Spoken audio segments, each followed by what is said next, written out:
Hi friends, welcome to alpha channel. எங்கள் அக்கா பொண்ணோட பர்த்டேக்காக கேக் செய்யலான்னு பார்க்கும்போது விப்பிங் க்ரீம் வீட்டில் காலியாக இருந்தது. ஸோ அது போய் வாங்கிட்டு வந்து செய்யணும்னா ரொம்ப லேட் ஆகிடும்.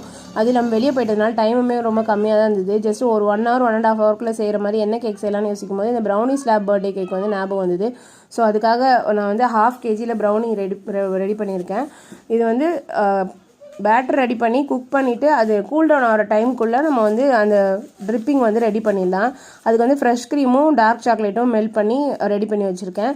ஜஸ்ட்டு அது ட்ரிசில் மாதிரி கொடுத்துட்டு அதுக்கு மேலே வந்து இந்த கேஷ்யூ நட்டும் அப்புறம் பாப்பாவோட பேர் வந்து ஒயிட் சாக்லேட்டில் நான் ரெடி பண்ணி வச்சுருந்தேன். அதையும் போட்டு நான் டெக்கரேஷன் பண்ணி சிம்பிளாக ரொம்ப சூப்பராக இருந்தது. இது டேஸ்ட்டுமே ரொம்ப சூப்பராக இருந்தது. எங்கள் பாப்பாவுக்கு ரொம்ப பிடிச்சிருந்தது. நீங்கள் இதுக்கோட லாங் வீடியோ வந்து ஆல்ஃபா சேனலில் போஸ்ட் பண்ணியிருக்கேன். உங்களுக்கு வேணால் நீங்கள் செக் பண்ணி பார்த்துட்டு வீடியோ ட்ரை பண்ணி பாருங்கள், எப்படி இருந்துச்சுன்னு சொல்லிட்டு கமெண்ட்டில் சொல்லுங்கள். வீடியோ பிடிச்சிருந்தா லைக் பண்ணுங்கள், ஷேர் பண்ணுங்கள், கமெண்ட் பண்ணுங்கள். ஆல்ஃபா சேனலை சப்ஸ்கிரைப் பண்ணி சப்போர்ட் பண்ணுங்கள். பாய்.